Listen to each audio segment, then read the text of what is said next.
paling cocok itu yang didemonstrasi. Itu cocok sekali. Artinya bagaimana dia bisa membuat video rekaman, bisa jadi suruh dia buat video rekaman, bagaimana dia membuktikan gaya tersebut dan pengaruhnya terhadap benda. Apakah kemudian dia mendorong sesuatu terserah dia di luar, pokoknya buktikan dengan video, itu bisa jadi ya. Bagaimana Anda membuktikan bahwa gaya itu berpengaruh terhadap benda. Nah, ada 3 hal kriterianya. Yang pertama, ingin diketahui definisi gaya. Pertanyaannya, apakah ada di kegiatan itu yang membahas definisi gaya? Ya, karena anak-anak inginnya tahu definisi gaya dulu, tapi di kegiatan belum muncul sebuah kegiatan atau pembelajaran anak-anak belajar definisi gaya. Oke.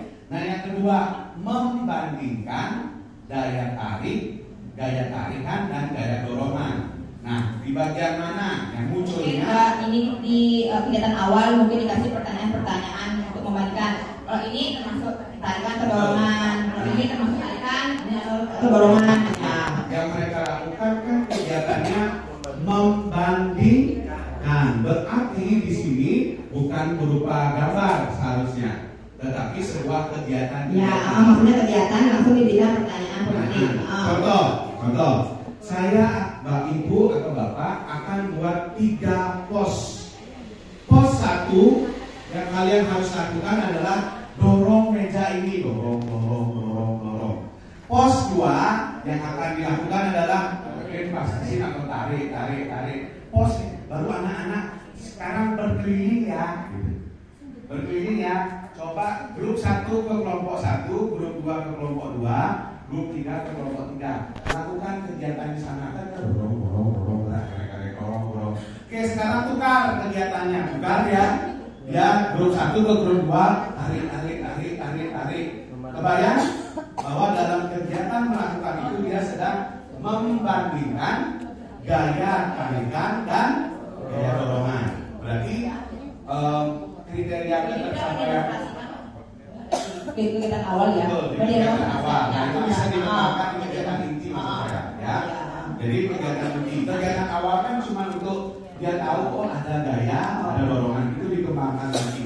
Boleh pakai plastisin seperti yang Pak bilang. Jadi ada pojokan yang memang ada plastisinnya, ya. Kemudian ada di satu pojokan di mana entah satu murid memang disuruh berdiri, coba dorong, gitu. Jadi dorong. Berarti ada 4 pos ya. Anak-anak berkeliling. Dari sana berarti ada lembar observasi. Oh, waktu di pos 1 kalau didorong mejanya atau kursinya dia ternyata mau. Terus di pos 2 ada meja yang berat. Artinya sudah didorong dia tidak mau bergerak. Jadi dia bisa bandingkan berarti tadi mungkin ini ceritanya. Jadi dia bisa mulai membandingkan. Yang berikutnya membuktikan pengaruh gaya terhadap benda. Kegiatan itu juga bisa dipakai sekaligus. Dan dia akhirnya paham, dia bisa bandingkan bahwa gaya yang dimaksud di sini ada gaya tarik dan gaya dorong. Ada 2, dia paham. Terus dia juga membuktikan pengaruh gaya. Ternyata kalau didorong benda itu bisa bergerak atau berubah bentuk karena gaya yang diberikan. Setelah dia paham itu, baru ajak dia bertugas. Nah, tugas kalian berkelompok, kalian boleh sekarang membuktikan dengan video singkat bahwa gaya itu berpengaruh terhadap benda. Kalian boleh lakukan eksperimen di sini, boleh lakukan di luar, ibu kasih waktu 30 menit contohnya. Lilin dan dia membuktikan itu. Setelah itu videonya kita tonton bareng-bareng, mereka jelaskan ini adalah gaya dorong. Kami mendorong apa contohnya? Motor yang ada di sana, atau kami mendorong bak sampah yang ada di sana. Berikanlah kreativitas itu kepada anak-anak, bagaimana dia membuktikan ada gaya dorong dan gaya tarikan. Nah, selesai kemudian dinilai videonya berupa asesmen. Sedikit kalau dia video berarti dia harus bawa HP. Boleh membawa HP. Tapi di sekolah tidak boleh bawa HP. Tidak diizinkan Ya, bawa HP. tidak diizinkan bawa HP. Berarti dari gurunya yang kemudian Sekalian tentukan dulu kalau kalian sudah, ibu yang akan videokan. Bagaimana kalian membuktikan itu? Boleh ya? Guru boleh bawa HP? Boleh. Ya berarti biarkan dulu mereka cari bukti. Oh kita mau pakai ini. Oke, sampaikan ke gurunya. Guru 1 silakan 1, 2, 3 ya. Guru 2 silakan 1, 2, 3. Video itu dikompilasi. Pasti akan sangat menyenangkan sekali. Nah video itu nanti ibu ngajar lagi sekali di kelas berikutnya bisa dipakai. Karena videonya sudah jadi bisa dipakai materi sumber belajar buat anak-anak yang lain.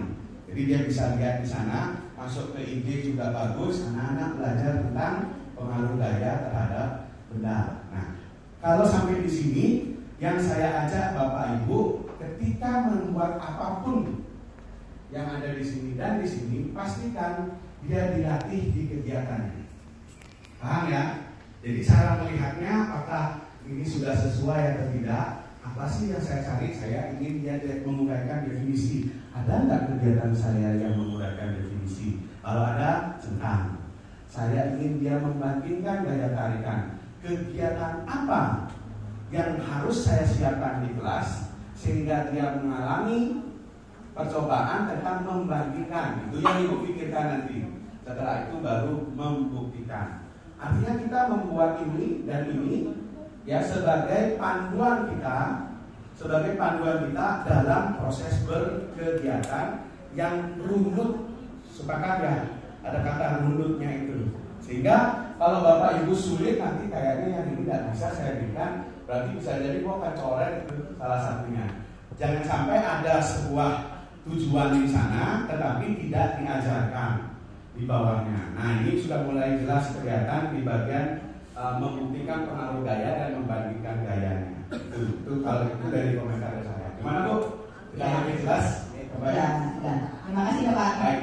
Kita beri tepuk tangan. Terima kasih dan Baik, berarti dia asesmen. Itu analisis kita. Sehingga siapa yang mau duluan lagi? Mencoba